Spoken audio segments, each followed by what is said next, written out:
Y'all know what's going on. It's time for another episode of Doing Time with Joe. I'm your host, Joe Baker, back again with my co-host, Michael. In this episode, we're going to be answering some questions from my pen pal in the pen pal program that I participated in from a college in Utah. We're going to be answering the questions that Miss Nicole has put forth for us. I think that it's going to be insightful for everybody that's listening. I hope that you enjoy this. So sit back, relax, and enjoy the show.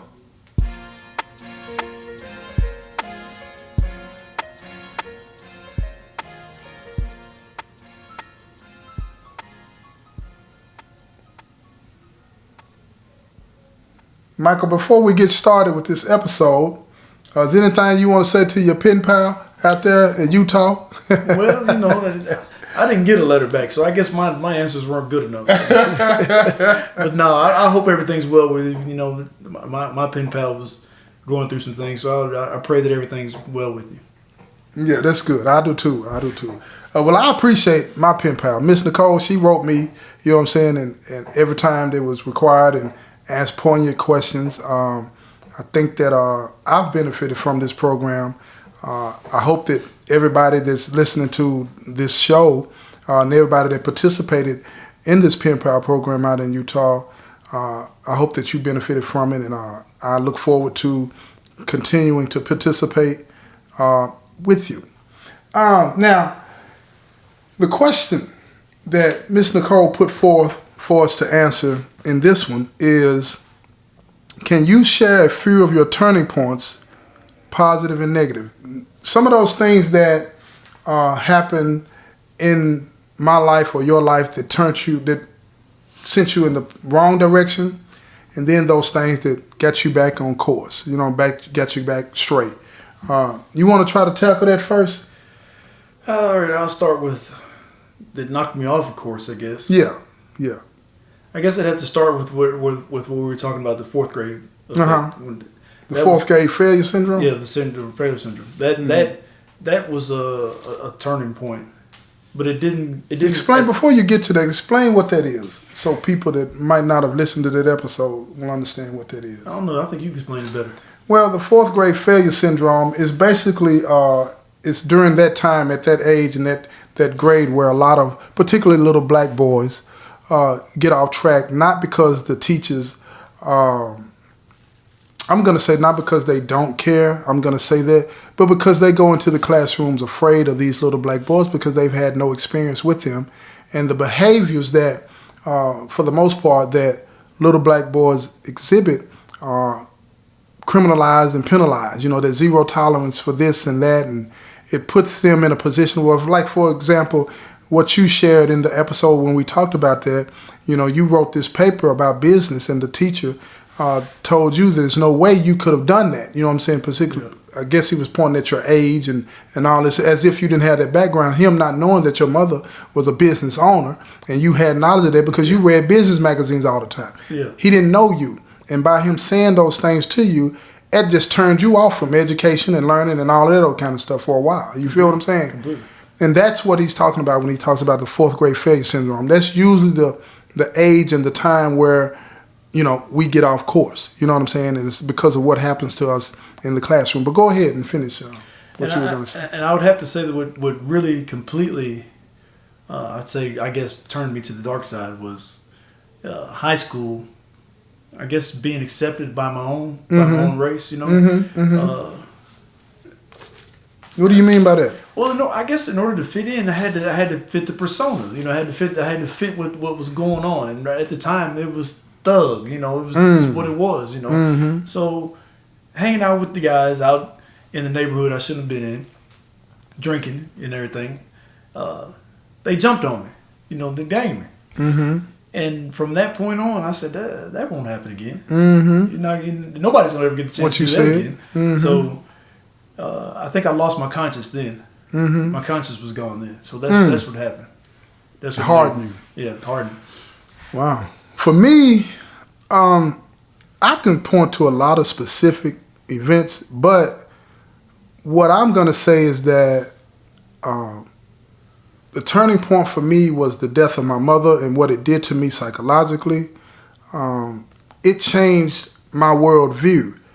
it was like what happened to my mother when she passed away, and how it affected me. It made me feel like I had been abandoned and that I was alone, and I was almost to the point where I was just. Well, they had to take me out of school because I stopped talking for 3 months, but it freaked me out so bad that I would do almost anything to be accepted by whatever crowd that I was around. If I was around the bad guys, or people, and I don't like using that terminology, but for the sake of this conversation, I will. I would do whatever they were doing to the 10th degree. If I were around the good people, you know what I'm saying, I would do whatever they was doing to the 10th degree. Yeah. You know what I'm saying? That's what it was for me. It was like my worldview, the way I saw the world, the way I interacted and coped with the world had been shaped at that early age by what I experienced through my mother's death. So each event it was monumental for me, but it was more so dictated by the crowd, the type of people that I would be hanging around.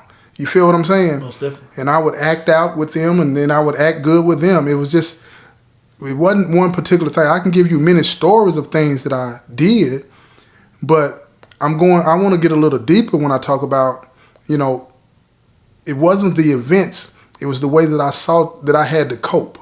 It was the way that I saw that I thought that I needed to interact, to be accepted. That's what it was about with me. You feel what I'm saying? And I did it to the, hey man, I did it to the 10th degree. But over time, doing that, I became like a master liar, a manipulator. You know what I'm saying? Because I had to put on different faces. Yeah. You know what I'm saying? With this crowd, I had to be this, and with that crowd, I had to be that. Yeah. You know what I'm saying? And I got good at it. And I remember when, after my crimes were committed and I was arrested and everybody, the people that I hung around, there was like the so-called good crowd, they were like, ain't no way he did that. Yeah. They were like, no, that wasn't Joe T. You feel me? But then the ones that was in the streets that I was hanging around with, they were like, oh yeah, I could see that. I could see that because he was crazy. You know what I'm saying? That's what they used to say. You know what I'm saying? That's what I was hearing, from the streets. And the hardest part about all of that is how that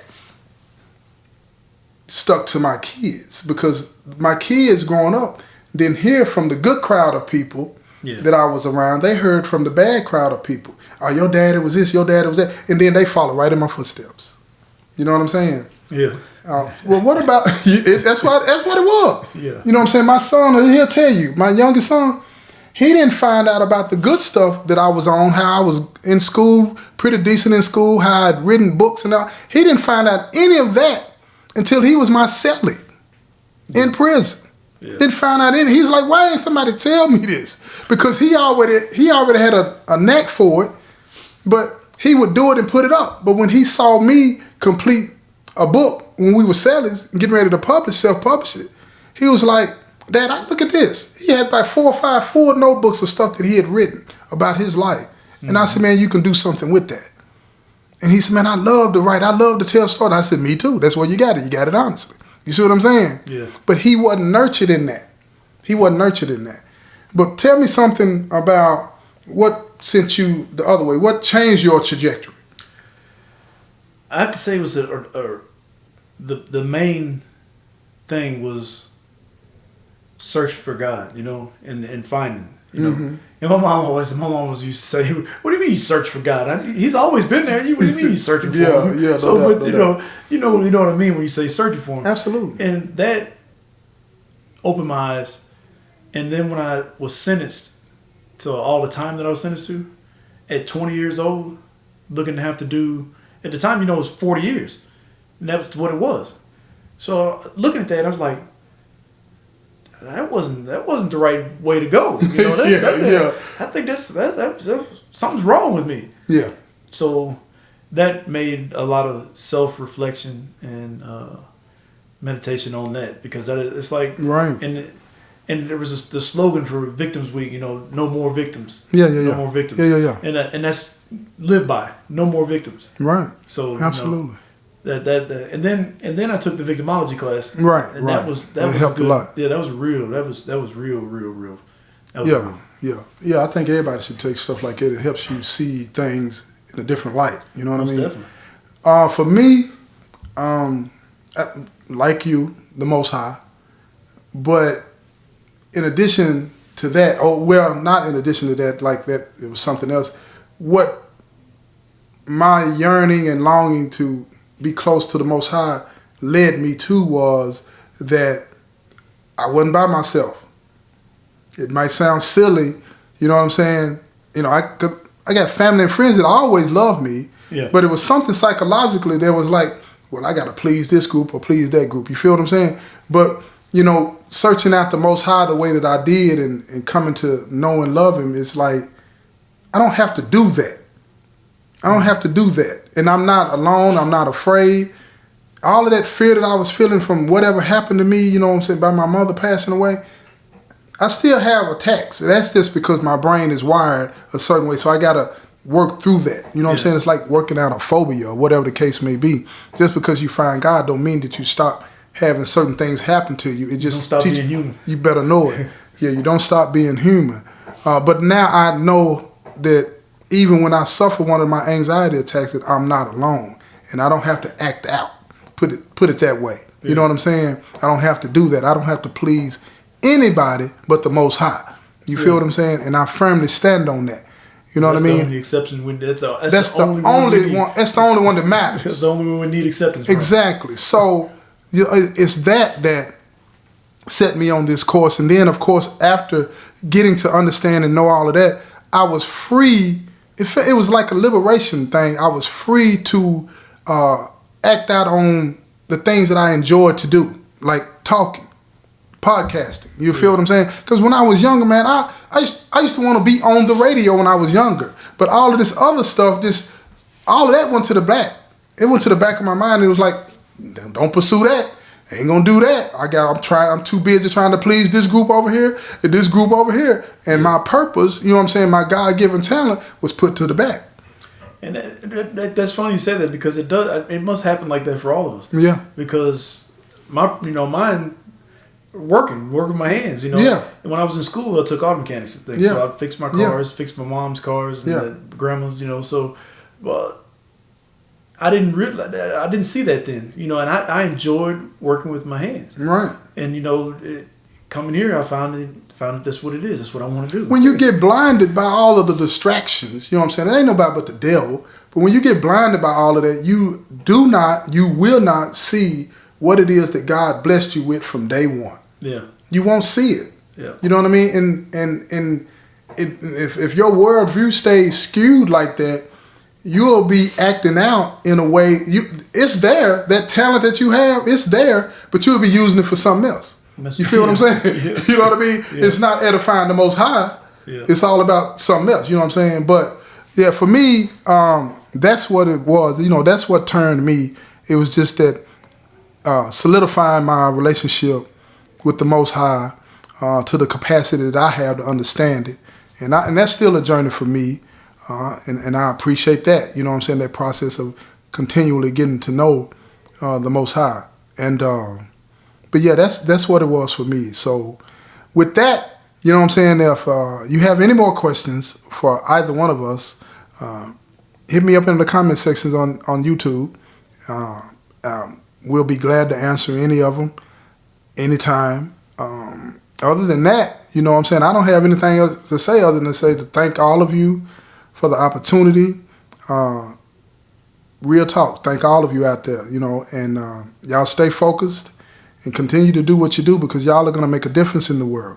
You know, the fact that you would even take the time to want to even talk to people in our predicament says a lot about who you are and who you're going to become. And I appreciate all of y'all. I really do. And you got anything you want to say, Mike? I appreciate it, and I hope to hear from you guys in the next semester, a new group of students, or even the same students. Just we hope to keep this going. Absolutely, absolutely. With that said, I'm going to sign off. This has been another episode of Doing Time with Joe. I'm your host, Joe Baker, and I say peace, y'all.